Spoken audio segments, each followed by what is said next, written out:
Angel of death is a common figure in various religions and very popular in people's imagination.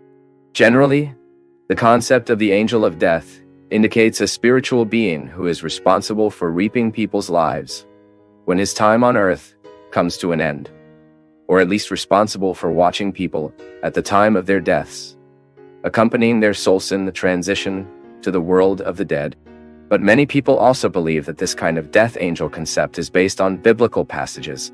Even one of the most remembered passages in this regard is the one that records the 10 pests of Egypt, when in the 10th pest, the destroyer went through the Egyptian lands, and all the firstborn of that people were killed.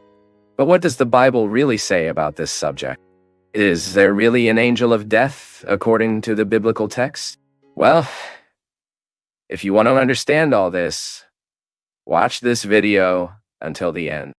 We can start by saying that, in fact, there are some passages biblical who report that angels of the Lord have been involved in the deaths of many people. In King David's time, for example, the Bible says that God sent a plague as judgment about Israel who killed 70,000 men. And in that context, there was a destructive angel from the part of the Lord who was about to lift his hand to bring a great catastrophe over Jerusalem, but which was prevented by the order of the Lord, as we read in the second book of Samuel, chapter 24, verses 15 and 16. Centuries later, in the time of King Ezekiel in Judah, Sennacherib, who was king of Syria, announced that he would destroy Jerusalem and that the God of Israel could do nothing. Then the Bible records that at night the Lord's angel passed through the Assyrian camp and killed nothing less than 185,000 men from the Assyrian army of Sennacherib.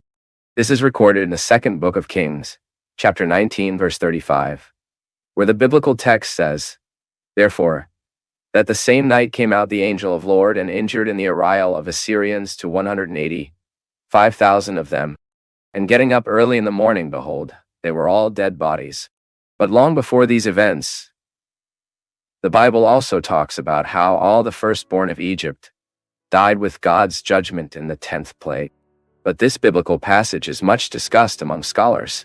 Some argue that at that time it was God himself who executed the judgment. This is because the biblical text of Exodus does not clearly say that an angel was responsible for this task. The text says that God would pass to hurt the Egyptians, but would not let the destroyer enter the homes of the Israelites who had in the umbra of their doors the blood of the sacrificed lambs for the first Easter. And those who think so understand that the expression "the destroyer" in this text can be just a personified way of speaking of God's judgment. Others believe that the destroyer quoted in the text of the book of Exodus makes reference to an angel sent by God to Egypt to execute his judgment.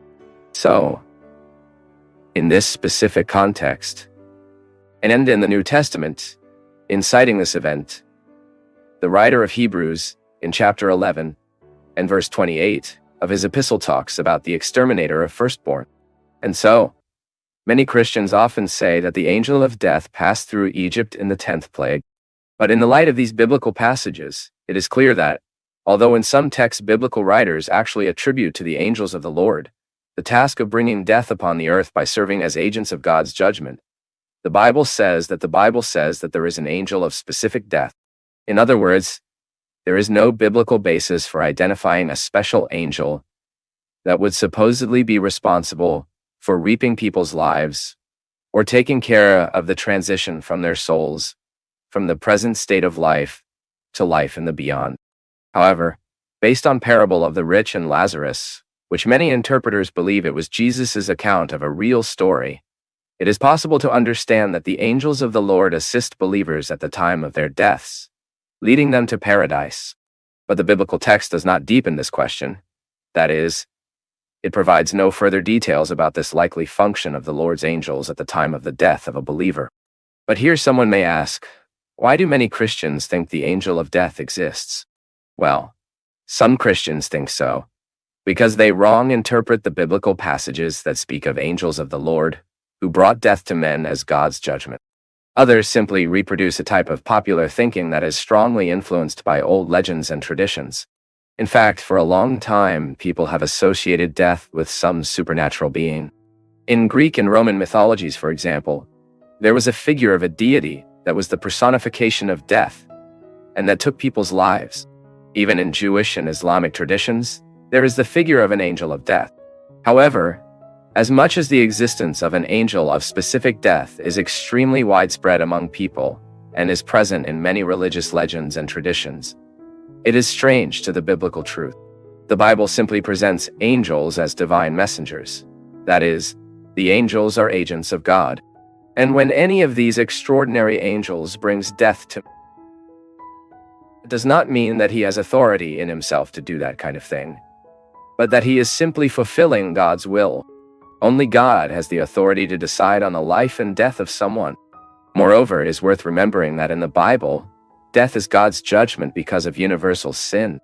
Then, if on the one hand the Bible does not speak of the existence of an angel of specific death, on the other hand, it shows that, on occasion, an angel of the Lord may be the responsible for causing death on the earth. This has happened a few times in biblical times, and according to various biblical passages, will happen intensely again at the end of time.